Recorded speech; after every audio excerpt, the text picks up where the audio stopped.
आकाशवाणी गोरखपुर से प्रादेशिक समाचार।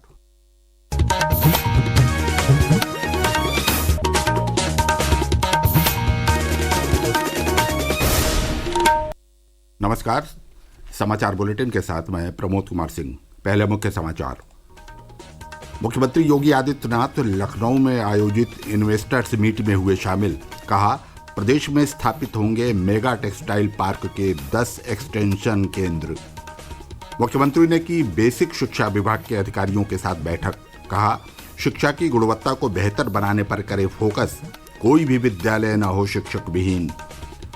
केंद्रीय मंत्री प्रहलाद जोशी ने गोरखपुर में किया नए खाद्यान्न भंडार गृह का शुभारंभ। कहा, वेयर हाउसिंग बिजनेस में तेजी से विकसित हो रहा है भारत। और प्रदेश के कई जनपदों में हुई बारिश से तापमान में आई गिरावट।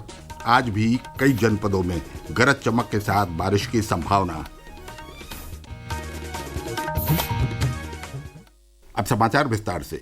मुख्यमंत्री योगी आदित्यनाथ कल लखनऊ में पीएम मित्र योजना के तहत लखनऊ हरदोई सीमा पर 1000 एकड़ में प्रस्तावित मेगा टेक्सटाइल और अपैरल पार्क की स्थापना के लिए आयोजित इन्वेस्टर्स मीट में शामिल हुए। इस अवसर पर श्री योगी ने कहा कि प्रधानमंत्री नरेंद्र मोदी के विजन के अनुरूप भारत को टेक्सटाइल हब के रूप में स्थापित करने के लिए महत्वाकांक्षी प्रधानमंत्री mega integrated textile reason and apparel scheme को आगे बढ़ाया गया है। ये पार्क प्रदेश को टेक्सटाइल पार्क के रूप में स्थापित करने में अहम भूमिका निभाएगा। मुख्यमंत्री ने कहा कि लखनऊ के टेक्सटाइल पार्क के साथ साथ प्रदेश के अन्य स्थानों पर 10 नए टेक्सटाइल पार्क बनाए जाएंगे।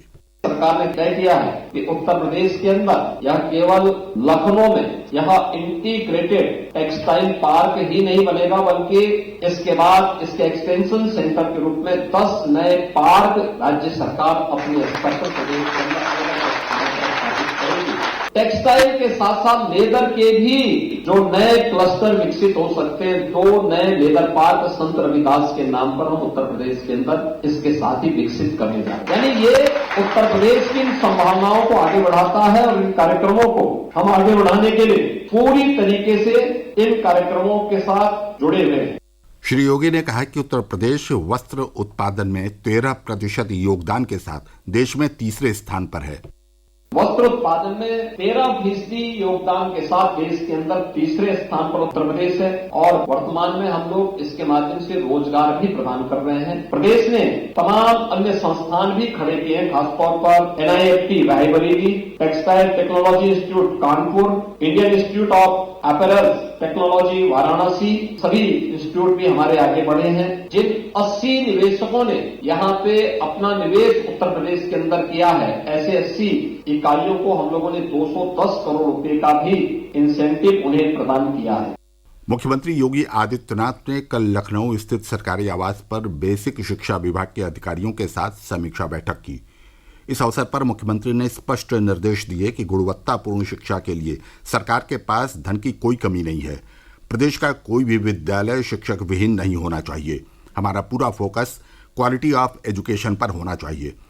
श्री योगी ने कहा कि सभी आकांक्षात्मक जनपदों एवं विकासखंडों में शिक्षक छात्र अनुपात बेहतर रहे।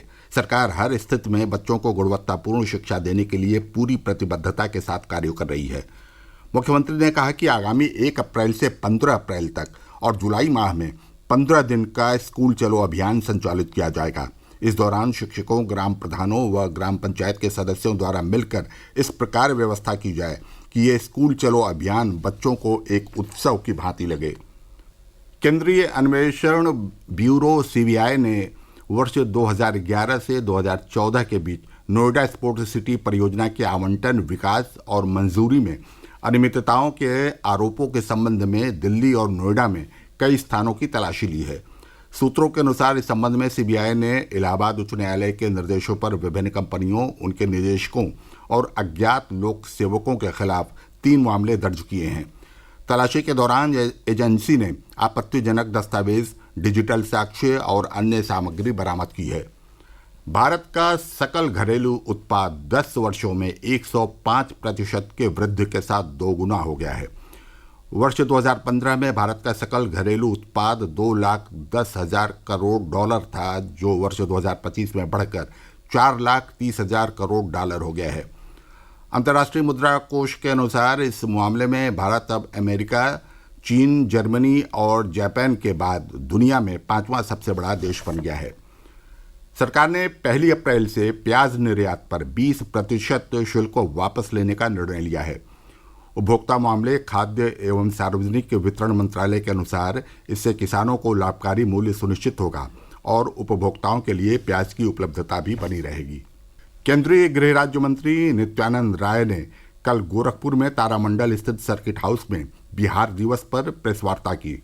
श्री राय ने कहा कि बिहार में मां सीता का भव्य मंदिर बनाया जाएगा।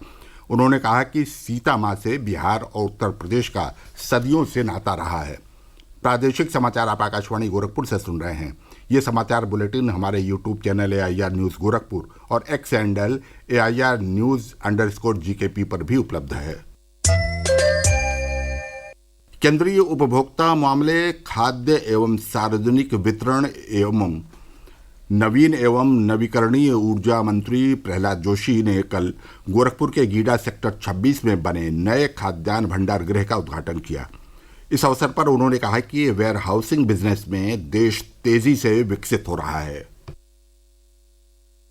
वेयर हाउसिंग बिजनेस जो है देश में बहुत ही फास्ट ग्रोइंग एक इकोनॉमी है, बिजनेस है, और एक कारण यही है भारत मोदी जी के नेतृत्व में बहुत तेज से आर्थिक प्रगति भारत में हो रहा है। भारत एक fastest growing economy of the world है। मैन्युफैक्चरिंग ज्यादा हो रहा है और हमारा जो एग्रीकल्चरल प्रोडक्शन भी ज्यादा हो रहा है और इसका एक्सपोर्ट वगैरह बहुत ही ज्यादा हो रहा है। इसके कारण लॉजिस्टिक व्यवस्था में एक बहुत अहम पहल है ये हमारा वेयर हाउस।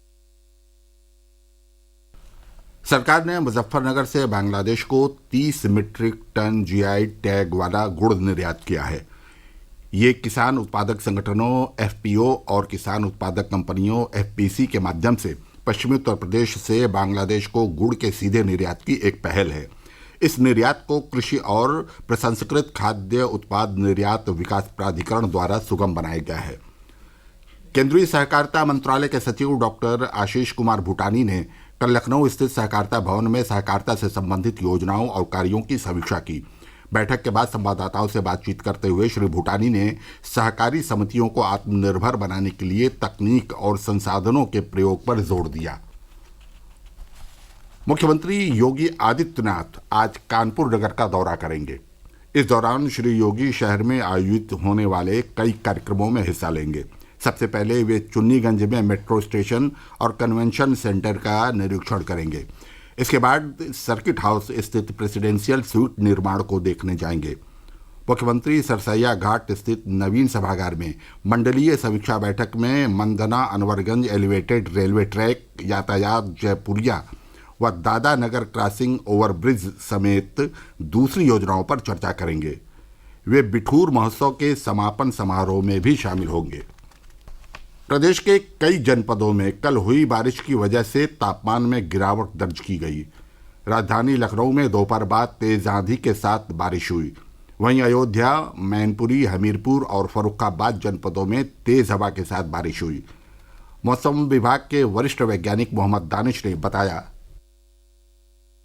वेस्टर्न डिस्टर्बेंस है और साथ ही में मध्य प्रदेश और छत्तीसगढ़ में बीच में एक विंड डिस्कंटिन्यूटी लाइन है जिसको हम ट्रफ लाइन भी बोल सकते हैं, जिसके असर से वेस्टर्न यूरोपियन में कुछ जगह जैसे थंडर स्टॉर्म डेवलपमेंट हुआ है। राजधानी लखनऊ में भी इसका असर देखा गया।